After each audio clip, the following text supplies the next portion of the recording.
देखिए कंस्ट्रक्टर क्या होता है पाइथन के अंदर, जैसे अगर अपन बात करें फंक्शन बनाते हैं अपन, है ना, तो फंक्शन को क्या करना पड़ता है, कॉल करना पड़ता है। बट कंस्ट्रक्टर भी एक फंक्शन ही है। कंस्ट्रक्टर क्या है, फंक्शन है, बट किस टाइप का फंक्शन है, एक स्पेशल फंक्शन होता है जिसको कॉल नहीं करना पड़ता है। जो कॉल कैसे होता है, ऑटोमेटिक हो जाता है। तो कंस्ट्रक्टर कैसे कॉल होगा, ऑटोमेटिक। बस कब कॉल होगा, when ever object is created. जब कल अपन ने जैसे ऑब्जेक्ट बनाया था, तो उसका ऑब्जेक्ट जब क्रिएट होगा तो ऑब्जेक्ट क्रिएशन के टाइम में कंस्ट्रक्टर क्या हो जाएगा, इन्वोक हो जाएगा। तो कंस्ट्रक्टर को कॉल करने की नीड नहीं होगी, वो ऑटोमेटिक क्या होगा, कॉल होगा। तो ऑटोमेटिक कॉल होगा, पहला पॉइंट तो ये, ठीक है। कब, when ever object is create, जब भी अपनी क्लास का क्या बनेगा, एक ऑब्जेक्ट बनेगा, तो कंस्ट्रक्टर क्या हो जाएगा, कॉल हो जाएगा, when ever object is create. अब बनाते कैसे इसको, पहले तो मैं बात करता हूँ कंस्ट्रक्टर की। कितने टाइप के कंस्ट्रक्टर पढ़ने हैं हम लोग, तो टाइप ऑफ कंस्ट्रक्टर, दो टाइप के कंस्ट्रक्टर पढ़ेंगे अपन। पहला होगा कौन सा हमारा, डिफ़ॉल्ट कंस्ट्रक्टर, और एक होगा कौन सा, पैरामीटराइज कंस्ट्रक्टर, पैरामीटराइज्ड कंस्ट्रक्टर। अब जो डिफ़ॉल्ट कंस्ट्रक्टर होता है वो क्या करता है, देखिए ऐसा कंस्ट्रक्टर जिसमें कोई आर्ग्यूमेंट नहीं होता है। A constructor having no argument, मतलब कि आप कंस्ट्रक्टर बनाओगे, यानी फंक्शन, कंस्ट्रक्टर क्या है, फंक्शन बनाओगे, पर उसमें कोई आर्ग्यूमेंट नहीं दोगे।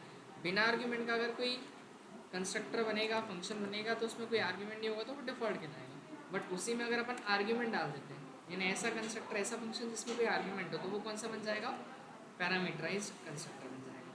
अब बात करें अपन डिफ़ॉल्ट कंस्ट्रक्टर की, तो एक बार इसको क्रिएट करके देखते हैं, फिर पैरामीटराइज अपन बनाते हैं। सबसे पहले क्या करेंगे अपन, यहाँ पर एक क्लास बनाते हैं, और क्लास के अंदर, और क्लास का नाम रख देते हैं जैसे पर्सन।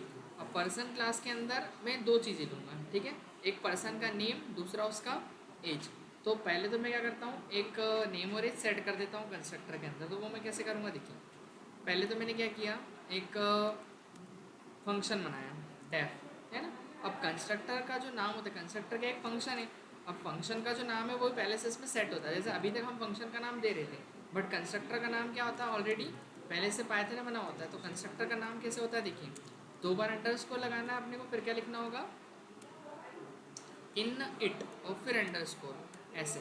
तो ये कंस्ट्रक्टर पहले से इसके अंदर होता है पाइथन के अंदर, किस नाम का, इनिट नाम का। तो इनिट क्या है, कंस्ट्रक्टर है। तो कैसे लिखेंगे, फंक्शन की डेफिनेशन जैसे लिखते हैं डेफ, फिर उसके बाद क्या लिखेंगे अपन, इनिट, और उसके बाद फिर लिखेंगे सेल्फ, ठीक है। अब ये हो गया हमारा कंस्ट्रक्टर। अब कंस्ट्रक्टर में करना क्या, हमको दो चीज़ें सेट करनी है, पहला तो क्या, उसका नाम, और दूसरा उसकी एज, पर्सन का।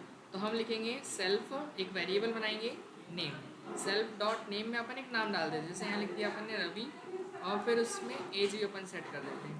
एज कितनी कर दी मैंने यहाँ पर, 20। ये मेरी वैल्यू सेट हो गई।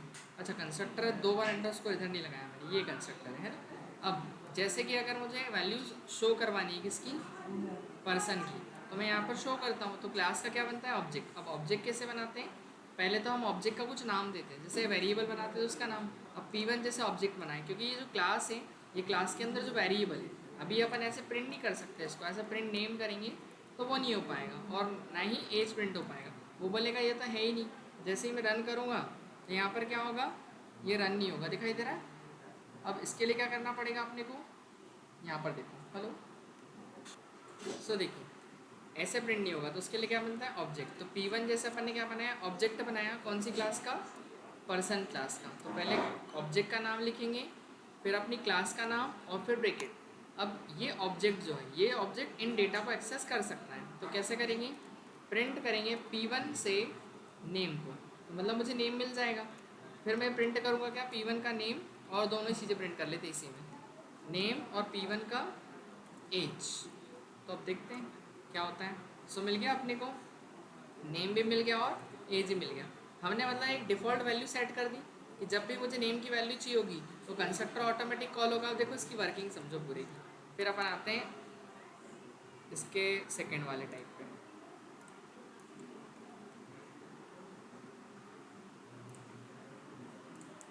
देखिए सबसे पहले जो इंटरप्रेटर है वो करता क्या है, ऊपर से रीड करते हुए आएगा कोड को, तो उसको एक क्लास मिलेगी, है ना। क्लास यहाँ पर एक किस नाम की मिल रही है उसको, पर्सन नाम की क्लास, ठीक है। पर्सन के अंदर एक कंस्ट्रक्टर दिख रहा है, और कंस्ट्रक्टर क्या होता है, ऑटोमेटिक कॉल होता है, इसको कॉल नहीं करना पड़ेगा आपको, है ना। तो यहाँ पर एक वेरिएबल दिख रहा है नेम और एज, तो एक नेम नाम का वेरिएबल होगा, और एक एज नाम का वेरिएबल होगा, है ना। और नेम के अंदर वैल्यू क्या है अपनी, रवि, और एज कितनी है 20, ठीक है। ये दो दिख रहे हैं अपने को। अब जब ऑब्जेक्ट बनाते हो P1 तो ऐसा एक ऑब्जेक्ट बनता है, ये पूरा डेटा कहाँ चले जाता है ऑब्जेक्ट में। तो P1 नाम के ऑब्जेक्ट में दो वेरिएबल हैं, एक नेम और एज। अब मैं P1 के नेम को शो कर रहा हूँ, तो P1 के नेम में क्या है रवि, तो ये एक्सेस होगा। P1 की एज को एक्सेस कर रहा हूँ क्या उसमें 20, तो ये एक्सेस होगा। तो अब ये काम कैसे करेगा आप वो समझते देखो।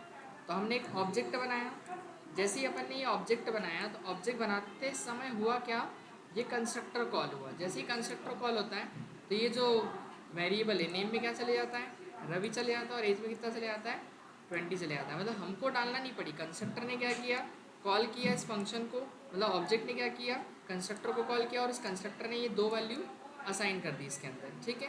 वो डिफ़ॉल्ट वैल्यू अब उन दोनों की वैल्यू को शो किया, P1 के नेम को और P2 की एज, P1 की एज को, तो ये दोनों वैल्यू मिल गई। अगर ऐसे ही मैं क्या बनाऊँ एक दूसरा ऑब्जेक्ट बनाऊँ, जैसे मैंने यहाँ पर क्या लिख दिया P2 इक्वल्स टू कौन सी क्लास का मेरी पर्सन क्लास का। सो मैं प्रिंट करूँ अगर P2 के भी नेम को एंड P2 के भी एज को, तो मुझे क्या ही वैल्यू मिलेगी वापस सेम वैल्यू, क्योंकि P2 भी एक ऑब्जेक्ट है। P2 भी कौन सी क्लास का ऑब्जेक्ट है पर्सन क्लास का। तो मैंने एक P2 का डायग्राम बनाया, ये कुछ इस टाइप से बनेगा। और इसमें भी क्या होगा एक नेम होगा और एक क्या होगा एज होगा। तो देखो P2 जैसे ही बनता है ऑब्जेक्ट, जैसे ही बनता है तो उस ऑब्जेक्ट से क्या कॉल होगा कंस्ट्रक्टर। अब देखो यहाँ पर इसकी वर्किंग को, जैसे ही मेरा क्या बना दूसरा ऑब्जेक्ट बना, ऑब्जेक्ट बना तो कौन कॉल हुआ कंस्ट्रक्टर कॉल हुआ। कंस्ट्रक्टर ने क्या करा नेम में वैल्यू क्या डाल दी रवि, ये रहा P2 के नेम में क्या चलेगा फिर से रवि।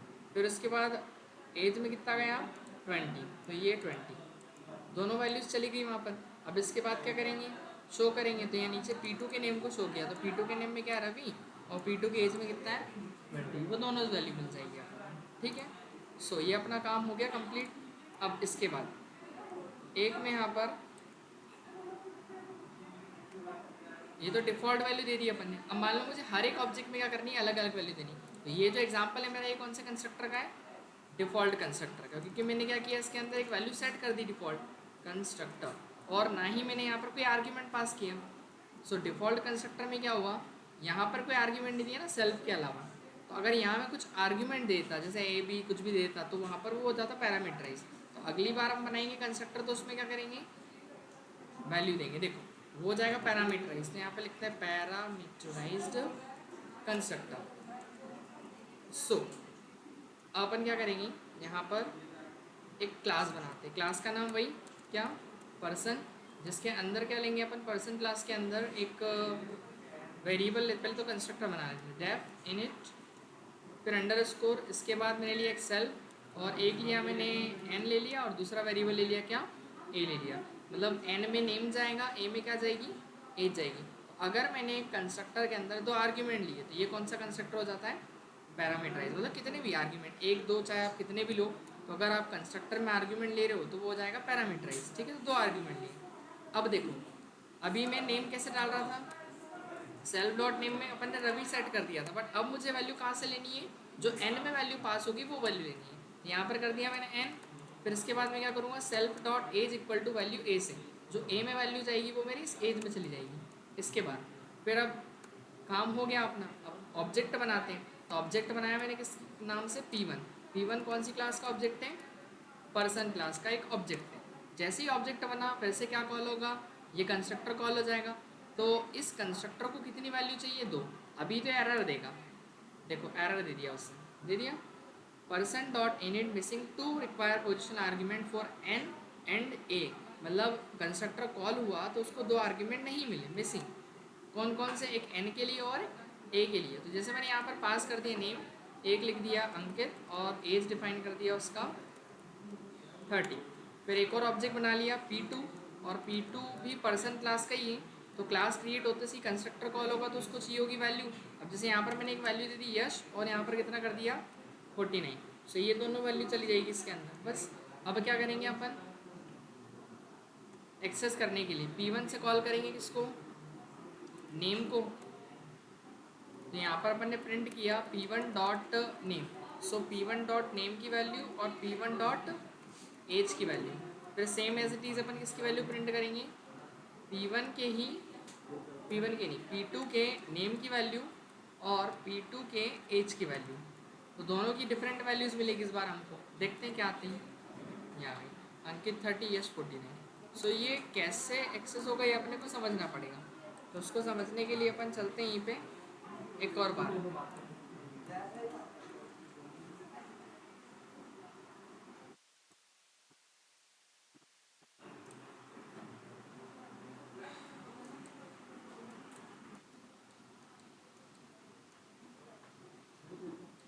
दो ऑब्जेक्ट बनाए अपन है ना, एक P1 और एक, इसे P1 बना लेंगे तो P2 भी वही है ना, तो डायरेक्ट ही लिख देते हैं। सो ये दो ऑब्जेक्ट है, इसमें मेरे पास एक नेम नाम का वेरिएबल है और एक एज नाम का। सो पहला है नेम और दूसरा क्या है मेरा एज।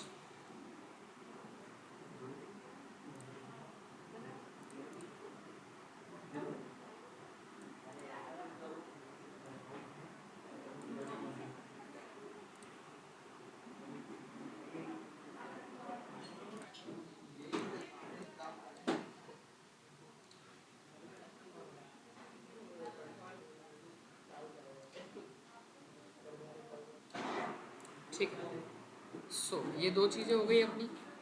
अब मैं क्या करूँगा, देखो अब पहले तो सबसे ले ऊपर से कोड एग्जीक्यूट होते हुए आएगा नीचे की तरफ, है ना। तो यहाँ पर क्या होगा, इसको एक क्लास मिलेगी किस नाम से, पर्सन नाम से। पर्सन के अंदर एक कंस्ट्रक्टर है जिसके अंदर दो वेरिएबल है आर्ग्यूमेंट, यानी ए और बी। और अगर कंस्ट्रक्टर के अंदर आर्ग्यूमेंट मिल रहा है तो वो कौन सा हो जाएगा हमारा, पैरामीटराइज कंस्ट्रक्टर। तो एन और ए दो वेरिएबल मिलेंगे, एक एन और एक ए, है ना, दिख ही रहे अपने को। सो अब जो भी मैं एन में वैल्यू डालूंगा वो किस में जाएगी, नेम में चली जाएगी। और जो ए में वैल्यू डालूंगा वो किस में चली जाएगी, मेरी एज में चली जाएगी। तो ये दोनों वैल्यू चली जाएगी अलग अलग, ठीक है। अब देखो यहाँ से एग्जीक्यूशन स्टार्ट होता है, यहाँ से एग्जीक्यूट होगा। P1 एक ऑब्जेक्ट बनेगा जो दिखाई दे रहा है अपने को डायग्राम में। अब P1 मेरी कौन सी क्लास का है, पर्सन क्लास का है। और ऑब्जेक्ट जब क्रिएट होता है तभी हमारा कंस्ट्रक्टर क्या होता है, कॉल होता है। तो ये कंस्ट्रक्टर यहाँ पे क्या होगा, कॉल होगा। तो फर्स्ट वैल्यू जो मिलेगी उसको क्या मिलेगी, अंकित। तो अंकित कहाँ जाएगा, पहले ये वाला वेरिएबल है एन में, तो यहाँ पर क्या चले जाएगा, एन में चले जाएगा अंकित। और एज कितनी चली जाएगी उसकी, 30। सो फिर वो वैल्यू एन की वैल्यू किस में जाएगी, नेम में। तो किसके नेम में जाएगी, जिसने कॉल किया, कॉल किसने किया, P1 ने। तो P1 के नेम में यहाँ पे क्या जाएगा, अंकित नेम कॉपी हो जाएगा। फिर इसके बाद अगेन क्या होगा, ये 30 ए में गया तो ए की वैल्यू किस में जा रही है, एज में। तो ये रहा एज, यहाँ पर हो गया कितना, 30। सो अब इसके बाद P2 ऑब्जेक्ट बना। ऑब्जेक्ट जब बनेगा तो फिर कंस्ट्रक्टर कॉल होगा, यहाँ जाएगा। फिर इस बार यहाँ से नेम यश कहाँ चले जाएगा, अंकित हट जाएगा और कितना हो जाएगा, यश। और यहाँ कितना हो जाएगा, 49। सो अब इसके बाद अगर देखेंगे अपन तो एन की जो वैल्यू है वो किस में साइन हो जाएगी, इस नेम में। तो यहाँ पर कितना हो जाएगा, वैल्यू नेम को मिलेगा यश। और फिर जो ए की वैल्यू है वो किस में साइन हो रही है, एज में। तो ए की वैल्यू 49 है, वो एज में साइन होगी तो वो कितना हो जाएगा, एज की वैल्यू 49 बन जाएगी। अब दोनों को प्रिंट करा अलग अलग अपन ने। तो पहले किसकी वैल्यू प्रिंट करी, P1 के नेम की। तो P1 के नेम में क्या दिख रहा है अपने को, अंकित। सो ये क्या हो जाएगा, प्रिंट हो जाएगा। ये काम हो गया अपना। फिर इसके बाद P1 की क्या प्रिंट करी अपन ने, एज। तो P1 की एज कितनी, 30। ये दोनों प्रिंट हो जाएंगे, ठीक है। नेक्स्ट लाइन में जाएगा, प्रिंट लगाया P2 का नेम। तो P2 का नेम क्या है, यश। और P2 का एज कितना है, 49। तो इस तरीके से प्रिंट होगा। यानी कहने का मतलब है कि अगर आपको सारे ऑब्जेक्ट में वैल्यू सेम चाहिए हो, जैसे अंकित 30, अंकित 30, अंकित 30, जैसे पिछले वाले में किया था कि हर एक में सेम वैल्यू, रवि और एज 20, रवि 20, ऐसा किया था। लेकिन अगर अलग अलग चाहिए तो पैरामीटराइज ही बनेगा, अगर सेम वैल्यू चाहिए तो फिर डिफ़ॉल्ट कंस्ट्रक्टर से काम चल जाएगा। तो ऐसा अपन कर सकते हैं। अब देखो ये जो अपने को अगर मान लो क्या मेरे पास 100 ऑब्जेक्ट होंगे तो मुझे 100 बार लिखना पड़ेगा प्रिंट, नहीं। तो फिर अपन क्या करेंगे, इसकी भी वैल्यू को प्रिंट करने के लिए एक फंक्शन बना लेते हैं। देखो यहाँ पर अपन क्या करेंगे, ये काम करेंगे फंक्शन से। ये जो लिख रहे थे अपन, इतनी मेहनत अपने को ना करनी पड़े, तो यहाँ पर अपन एक फंक्शन बना देते हैं क्लास के अंदर। क्या अपन शो डिटेल नाम से बना देता हूँ, ये वो डिटेल शो करे, ठीक है। सेल्फ लिखते हैं अपन इसके अंदर। फिर अब यहाँ पर क्या करेगा, ये प्रिंट करेगा नेम और एज। तो पहले क्या प्रिंट कर देगा, नेम। और नेम की वैल्यू कहाँ से आएगी, इसी नेम से, बट सेल्फ लिखना पड़ेगा क्योंकि वो ऑब्जेक्ट में है। और फिर नेम के बाद क्या प्रिंट कर देंगे अपन, इसका एज। सो यहाँ लिख दिया एज, और एज की वैल्यू कहाँ से आएगी मेरे पास, सेल्फ डॉट एज से। तो ये दोनों अपन ने लिख दी, बस हो गया अपना काम। अब मैं क्या करूँगा, P1 और P2 से दोनों को क्या कर दूँगा, कॉल कर दूँगा। सो P1 से किसको कॉल कर दिया, शो डिटेल, और P2 से किसको कॉल कर दिया, शो डिटेल। जैसे ही P1 से कॉल कर दिया तो मुझे एक एक लिखना नहीं पड़ेगा, यहाँ कॉल जाएगा सुविन, P1 का जो नेम और एज है वो शो हो जाएगा, P2 का जो नेम और एज है वो शो हो जाएगा। वो क्या मिला, अंकित एज 30, यश और एज 49। तो ये सब ये ज़्यादा ईजी है मेरे अकॉर्डिंग, इसमें आपको मेहनत करनी पड़ेगी, बार बार लिखना पड़ेगा, इसमें कुछ नहीं, बस फंक्शन ही कॉल करना पड़ेगा। तो ये दोनों अलग अलग चीज़ें, बाकी अपन मेथड यही वाला यूज़ करेंगे, तो ये हर एक को अपन एक एक करके लिखेंगे नहीं, अगर बहुत सारा ऑब्जेक्टिव है हमारे पास तो। ठीक है, अब देखिए कुछ क्वेश्चन इसी पर बेस्ड अपन समझते हैं। लास्ट मैंने कल 4 क्वेश्चन करवाए थे, एक क्वेश्चन रह गया था कंस्ट्रक्टर का, क्योंकि कंस्ट्रक्टर अपन ने पढ़ा नहीं था, तो कंस्ट्रक्टर में ही अपन ने इसमें ही नहीं, शायद उसी में जाते हैं अपन टेलीग्राम में।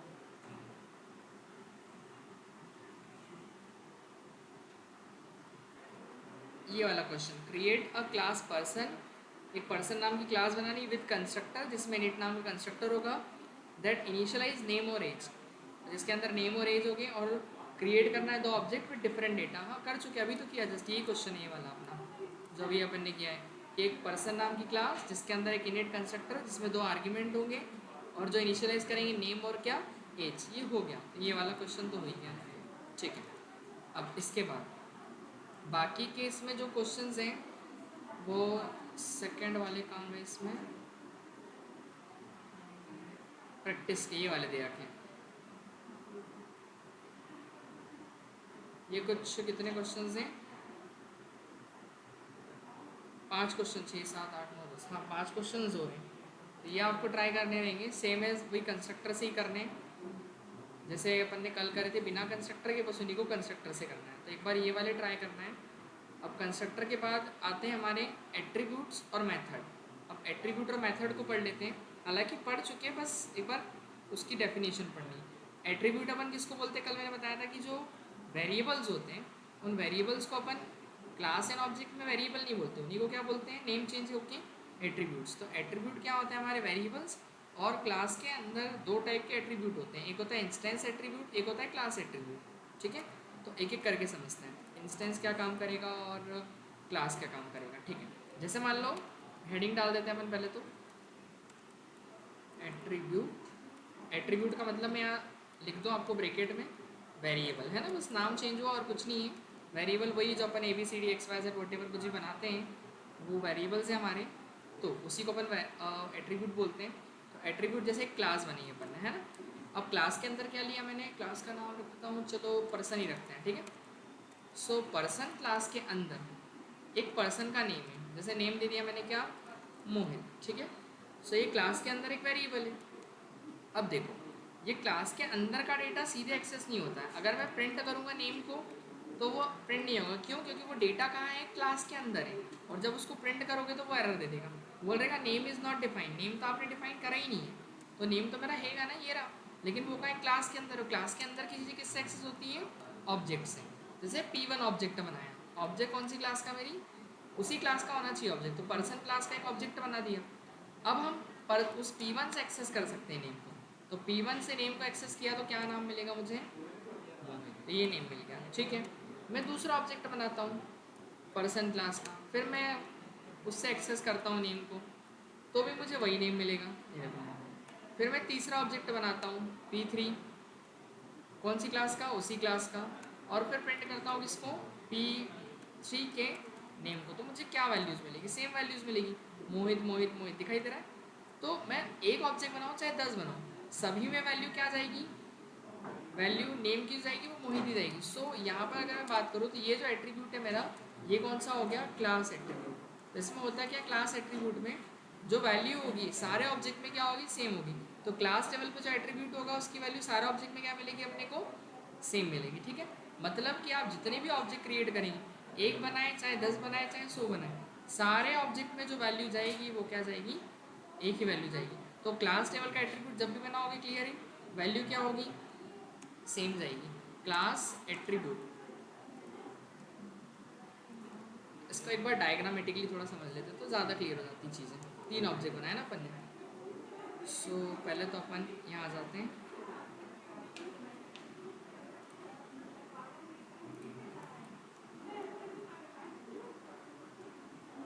ओके, सो अब देखो इंटरप्रेटर क्या करेगा, कोड को रीड करेगा, 2 लाइन पहले रीड करेगा, उसको क्लास मिली जिसमें नेम गया है क्या, मोहित, ठीक है। अब एक ऑब्जेक्ट बना P1, कौन सी क्लास का, पर्सन क्लास का, ठीक है। ये बना दिया मैंने P1 ऑब्जेक्ट, इसका डायग्राम कुछ ऐसा रहेगा। अब इसके अंदर एक वेरिएबल है, केवल एक ही वेरिएबल है, किस नाम से दिख रहा है अपने को, नेम नाम से, ठीक है। सो नेम, अब यहाँ पर वो जो नेम होगा यहाँ भी होगा नेम, ठीक है। सो ये नेम नाम का वेरिएबल है, ये अपने को दिखाई दे रहा है, ठीक है। तो ये हो गया नेम नाम का वेरिएबल। अब इसकी जो वैल्यू है वो वैल्यू क्या है, कैसे जाएगी, पहले तो ये समझो। अभी तो एक वेरिएबल P1 ऑब्जेक्ट बना, ठीक है, ये बन गया, दिख रहा है डायग्राम में अपने को, पर्सन क्लास का। अब P1 के नेम को शो करा, तो जब आप एक ऑब्जेक्ट बनाते हो तो उस ऑब्जेक्ट में अगर क्लास एट्रीब्यूट है तो उस ऑब्जेक्ट में जो वेरिएबल होगा उसमें ऑटोमेटिक वैल्यू ये चली जाती है, तो आपको डालनी नहीं पड़ती है, ये वैल्यू ऑटोमेटिक चली जाती है। तो यहाँ पर नाम कितना चले जाएगा, मोहित, ठीक है, डिफ़ॉल्ट वैल्यू चली गई उसके अंदर। अब इसके बाद मैंने जब एक वैल्यू शो करी P1 का नेम, तो मुझे क्या मिला, P1 का नेम मोहित मिल गया, ठीक है। अब इसके बाद मैंने क्या किया, एक और ऑब्जेक्ट बनाया, यहाँ नीचे दिख रहा है P2, से बना P2। अब P2 भी जो है उसके अंदर भी वैल्यू डिफ़ॉल्ट क्या चली जाएगी, मोहित, तो क्या नेम शो हो जाएगा, ये मोहित शो हो जाएगा, ठीक है। फिर उसके बाद मैंने एक और ऑब्जेक्ट बनाया, दिख रहा है P3, तो P3 भी बनाया है, ये भी मेरा, इसमें भी क्या नेम जाएगा, मोहित। P3 के नेम को शो किया तो क्या नेम शो हो जाएगा मेरे पास, सेम एज, तो मतलब मुझे वही वैल्यू मिल जाएगी, एक जो अपन ने वेरिएबल के अंदर वैल्यू असाइन करी थी वो सब में मिल जाएगी अपने को। तो कहने का मतलब क्या हुआ कि अपने को सेम वैल्यू सारा ऑब्जेक्ट मिल गई जो अपने कंस्ट्रक्टर में देखी थी।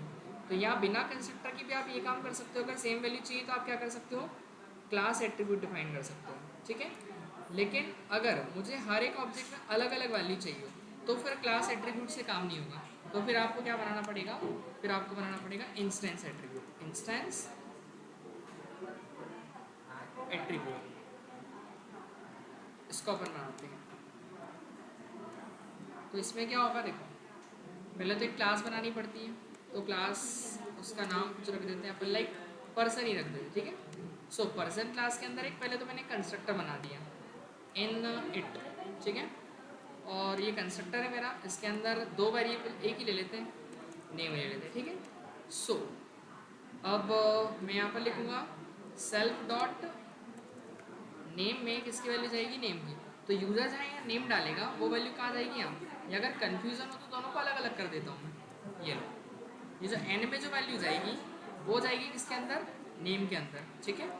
तो अब मैं यहाँ पर जाता हूँ। सो पहले तो एक ऑब्जेक्ट बनाता हूँ P1, कौन सी क्लास का, पर्सन क्लास। अब जैसे ही ऑब्जेक्ट क्रिएट होता है तो कौन कॉल होता है, कंस्ट्रक्टर, कंस्ट्रक्टर कॉल होगा तो एन की वैल्यू उसको चाहिए होगी, नहीं तो वो एरर देगा।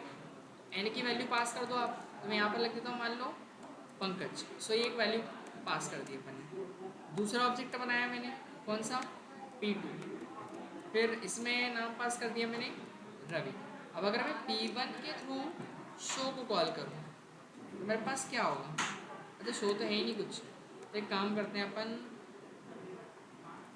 डायरेक्ट एक्सेस करते हैं P1 ना, P1, ठीक है। सो P1 के नेम को ओके, और प्रिंट करता हूँ P2 के नेम को। देखना P1 और P2 दो ऑब्जेक्ट हैं और दोनों ऑब्जेक्ट में वैल्यू क्या मिल रही है मुझे, पहले में P1 में मिल रही है पंकज और P2 में क्या मिल रही है, रवि। तो मतलब इस बार जो वैल्यू गई है वेरिएबल वो एक नहीं गई है, वो अलग अलग गई है। तो हर एक ऑब्जेक्ट में अगर डिफरेंट डेटा आपको चाहिए तो वहाँ पर इंस्टेंस एट्रीब्यूट बनाना पड़ेगा, अगर सेम डेटा चाहिए तो फिर आपको क्लास एट्रीब्यूट बनाना पड़ेगा। तो ये जो मेरा एट्रीब्यूट है नेम, ये वाला है ना, ये जो एट्रीब्यूट है नेम, तो यहाँ पर नेम जो ये कौन सा एट्रीब्यूट है मेरा, इंस्टेंस एट्रीब्यूट। तो हर एक ऑब्जेक्ट में अगर डिफरेंट वैल्यू चाहिए तो ये करना पड़ेगा अपने को, अब इसका जो एग्जीक्यूशन है वो मैं यहाँ पे बताता हूँ। देखो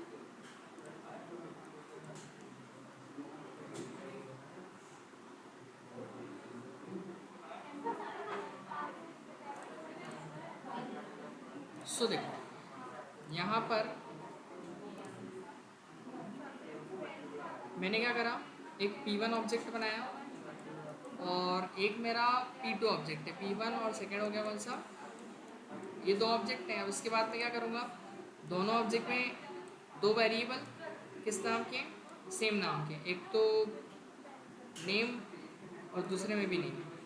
तो यहाँ पर भी एक नेम होगा और सेम वो जो नेम है वो यहाँ पर भी होगा। सुनिए, ठीक है। अब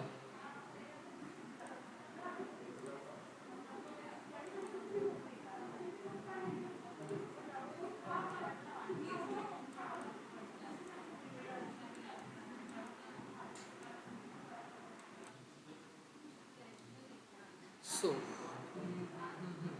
हाँ, अब हाँ, जो हमारा इंटरप्रेटर वो रीड करेगा कोड को ऊपर से, उसको एक क्लास मिलेगी, उसके अंदर एक कंस्ट्रक्टर है जिसमें एक n नाम का वेरिएबल है, ठीक है।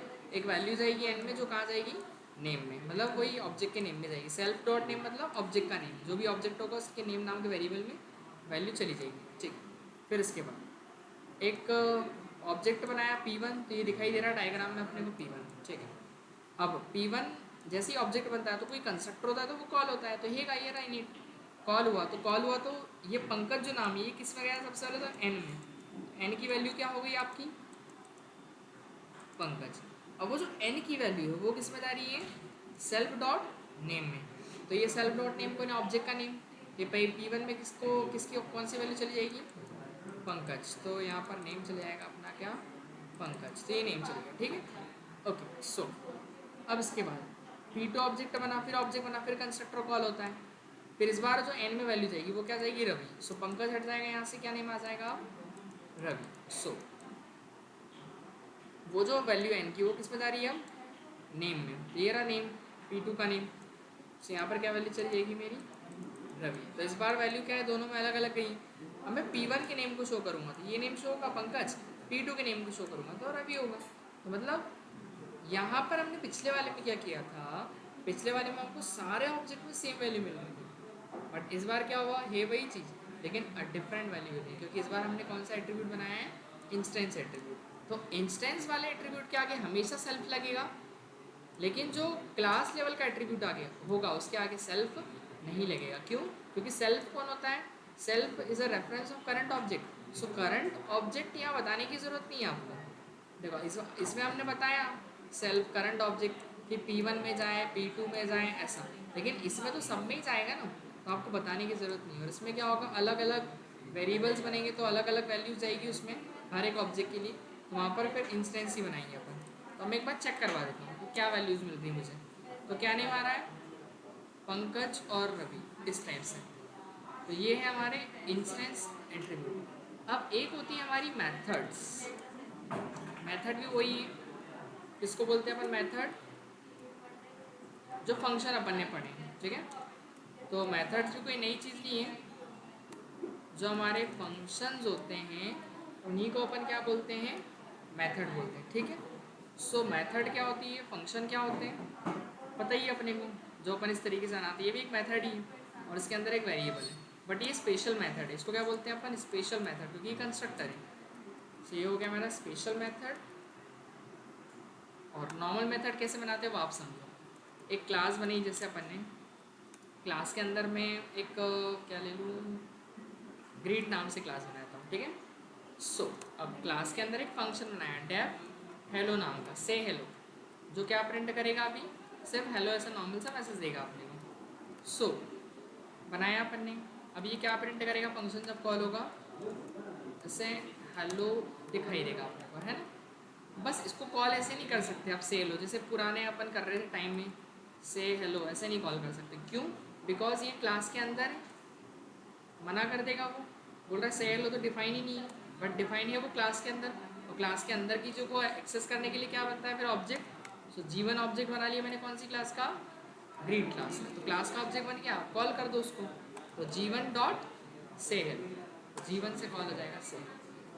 ये ऑब्जेक्ट इस फंक्शन को कॉल करना है, तो ये मेरी क्या बन गई, मेथड, या बोल सकते हो आप फंक्शन, ये फंक्शन ही तो है, फंक्शन को कॉल किया अपन ने, तो ये क्या हो गई अपनी मेथड, ये मेथड अपनी बन गई। अब मेथड के बाद अगर मैं, जैसे अभी ऊपर भी बनाई थी अपन ने, याद होते क्वेश्चन में, वो नेम और एज जहाँ अपन ने दोनों को अलग अलग शो किया था, ये वाला, ये भी एक मेथड ही है, नॉर्मल मेथड है, और ये कंस्ट्रक्टर है जो स्पेशल मेथड है, यही मेथड ही है अपनी, ये भी अपन ने बनाया है, यही बनाया है, तो दोनों क्या मेथड्स अपनी, ठीक है। सो आगे अपन चले, ठीक है। एब्स्ट्रैक्शन, अब एब्स्ट्रैक्शन क्या होता है देखो, एब्स्ट्रैक्शन का मतलब होता है जैसे क्या बोल सकते हैं हिंदी में इसको, एब्स्ट्रैक्शन मतलब हाइड करना, छुपी हुई एक तरीके से बोलते हैं ना, ऐसा। अब देखो छुपा हुआ और एब्स्ट्रैक्शन किसको अपन कह सकते हैं, देखो जैसे आप गाड़ी चलाते हो, तो गाड़ी जब चलाते हो तो उसमें देखो इंजन वर्क करता है, जो इंजन है वो क्या करता है, काम करता है, ब्रेक काम करते हैं आपके, बिल्कुल करते हैं, इसके अलावा एक्सेलरेटर काम करता है, वो भी करता है। बट इंजन जब काम कर रहा होता है तो क्या आपको दिखाई देता है कि इंजन कैसे काम कर रहा है, तो आप क्या बोलोगे, नहीं सर फॉल्स है ना, इंजन नहीं दिखाई दिया कैसे काम किया, ब्रेक आपने दबाया बट काम कैसे हुआ वो पता चला क्या, नहीं पता, एक्सेलरेटर ने काम कैसे किया पता चला क्या, नहीं पता, मतलब लेकिन काम तो इंटरनली कर रहे हैं ना वो। अब गाड़ी चलाएंगे तो इंजन तो चलेगा, इंजन चलेगा तब तो गाड़ी चलेगी हमारी, बिना इंजन के कोई गाड़ी स्टार्ट होगी क्या, नहीं होगी। तो यहाँ पर जो काम करते हैं चीज़ें बट हमको दिखाई नहीं देती है, वही चीज़ क्या कहलाती है, एब्स्ट्रैक्शन। मतलब हमारे कोड में ऐसी बहुत सारी चीज़ें हैं जो इंटरनली बैकएंड में काम करेगी बट दिखाई नहीं देगी, वो चीज़ क्या कहलाएगी, एब्स्ट्रैक्शन। तो एब्स्ट्रैक्शन की अगर डेफिनेशन देखी जाए तो यहाँ पर दे रखी है कि abstraction means hiding complex detail and showing only essential features, मतलब क्या करना, केवल एसेंशियल फीचर दिखाना, और जो कॉम्प्लेक्स डिटेल्स हैं उनको क्या कर देना, हाइड कर देना। देखो जैसे एक काम करते हैं, एग्जाम्पल लेते हैं कार वाले। सो मैं यहाँ पर एक क्लास बनाता हूँ, किस नाम की, कार नाम की, और कार क्लास के अंदर मैंने कंस्ट्रक्टर बनाया है, अंडर स्कोर इनिट, ये बन गया कंस्ट्रक्टर। सो इसके अंदर क्या क्या ले लें अपन, एक तो मैं ले लेता हूँ सेल्फ डॉट एक्सेलरेटर, और एक्सेलरेटर की वैल्यू क्या कर देता हूँ,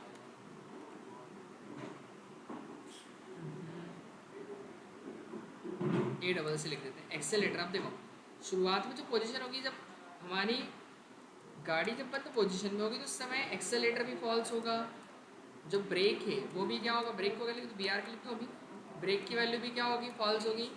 और क्या है, जो आपका क्लच है, क्लच को क्या लिखूँ, C L U C S पूरे लिख, चलो C L A C H आएगा ना, सी एच, ठीक है। सो क्लच की वैल्यू भी क्या रहेगी, फॉल्स। तो एक कंस्ट्रक्टर बनाया। अब देखो आप जब ऑब्जेक्ट बनाओगे, सुनना, जैसे मैंने कार्बन ऑब्जेक्ट बनाया, कार्बन कौन सी क्लास का, मेरी कार क्लास का। तो जब एक ऑब्जेक्ट बनता है तो कॉल कौन होता है, कौन कॉल होता है, कंस्ट्रक्टर। तो कंस्ट्रक्टर जैसे ही कॉल होगा तो वो इन की वैल्यूज में क्या डाल देगा, एक्सेलरेटर की वैल्यू फॉल्स कर देगा, ब्रेक की वैल्यू फॉल्स कर देगा, क्लच की वैल्यू फॉल्स, क्योंकि शुरुआत में बंद पोजीशन में। ओके, अभी मैं रन करूंगा तो मुझे कुछ आउटपुट नहीं दिखेगा, देखो कुछ दिख रहा है क्या, नहीं, बट ये वैल्यूज इंटरनली तो काम करा ना इस कोड ने, इनकी वैल्यू को फॉल्स किया है। अब अगर मैं एक स्टार्ट, कार को स्टार्ट करने के लिए स्टार्ट नाम का एक फंक्शन बनाता हूँ, ठीक है। सो अब ये क्या करेगा, ये पहले तो देखो जो क्लच फॉल्स हुआ था, एक्सेलरेटर फॉल्स हुआ था, उन सबको ट्रू करेगा, तो इसकी वैल्यू क्या हो जाएगी, ट्रू, एक्सेलरेटर की। फिर इसके बाद जो ब्रेक है इसकी वैल्यू क्या हो जाएगी, मेरी ट्रू हो जाएगी। फिर इसके बाद देखो एक्सेलरेटर और ब्रेक दोनों एक साथ नहीं हो सकता ना, इसकी वैल्यू क्या होगी, फॉल्स, ब्रेक। और जो आपका इंजन है मतलब क्लच है, उस क्लच की वैल्यू भी क्या हो जाएगी, ट्रू। तो यही होगा, एक्सेलरेटर प्रेस होगा आपका और क्लच प्रेस होगा, ठीक है, बट ब्रेक क्या होगा, फॉल्स होगा। और बस इसके बाद फिर मैसेज आएगा, ये कार स्टार्ट होने की कंडीशन है, तो प्रिंट क्या कर देंगे अपन, कार इज स्टार्टिंग, ऐसा एक मैसेज दे दिया अपन ने, ठीक है। सो अब अगर मैं इसको कॉल करूँ स्टार्ट को, तो कार स्टार्ट करने के लिए कार1 से कॉल कर देंगे किसको, अपन स्टार्ट फंक्शन को। जैसे ही फंक्शन कॉल हुआ ये यहाँ जाएगा। अब पहले तो वो एक्सेलरेटर की वैल्यू जो वो क्या करेगा, ट्रू। ब्रेक की वैल्यू क्या करेगा, फॉल्स। और क्लच की वैल्यू कितना कर देगा, ट्रू। और मैसेज कर देगा कार इज स्टार्टिंग। तो रन करते हैं, जैसे ही रन किया देखो तो क्या मैसेज आया मेरे पास, कार इज स्टार्टिंग। मतलब कि जो पीछे उसने क्लच और जो एक्सेलेटर की वैल्यू ट्रू करी है वो दिखाई नहीं दे रही। दूसरा उसने जो ब्रेक की वैल्यू फॉल्स करी वो भी आपको दिखाई नहीं दे रही है, ठीक है। तो वो दिखाई नहीं दे रही बट इंटरनली तो वर्क कर रही है ना, तो ये चीज़ हाइड हो गई। और इसी चीज़ को क्या कहा जाता है, एब्स्ट्रैक्शन कहा जाता है। मतलब जो दिखाई नहीं दे रहा है ये भी, और ये भी जो आपको दिखाई नहीं दे रहा है, ये इंटरनली काम कर रहे हैं, ये चीज़ क्या कहलाएगी आपकी, एब्स्ट्रैक्शन। मतलब जो एसेंशियल डिटेल्स हैं केवल वही, मतलब मेन ये दिखाई देगा, ये चीज़ें दिखाई नहीं दे रही बट प्रोसेस तो कर रही है ना वो, ये चीज़ क्या कहलाएगी, एब्स्ट्रैक्शन। कितना क्लियर है। तो एब्स्ट्रैक्शन जो है वो क्या काम करेगा, एसेंशियल डिटेल जो है केवल वो शो करवाएगा, बाकी की जितने भी कॉम्प्लेक्स डिटेल है वो क्या कर देगा, हाइड कर देगा। बैकएंड में काम करेगी बट हमारे सामने फ्रंट एंड में वो शो नहीं होगी। ये एक एग्जांपल है इसका। अब इसके और भी एग्जांपल्स मिल जाएंगे, वो यहाँ पर एब्स्ट्रैक्शंस के ये वाले आप ट्राई कर सकते हैं। अब देखो अपन समझते हैं इसमें प्राइवेट एट्रीब्यूट्स और मेथड्स।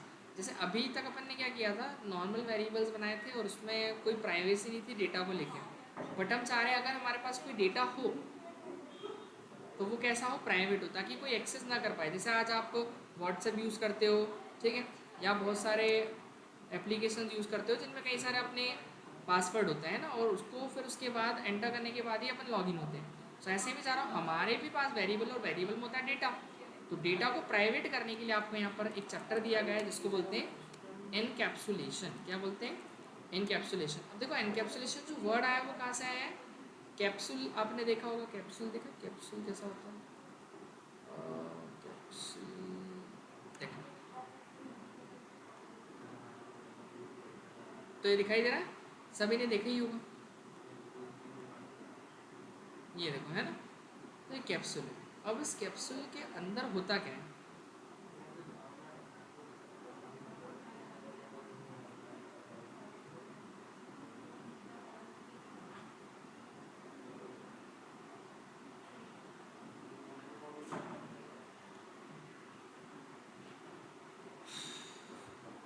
सो देखो ये दिखाई दे रहा है इसके अंदर, क्या दिख रहा है इसके अंदर, कुछ ड्रग्स दिख रहे हैं इसके अंदर।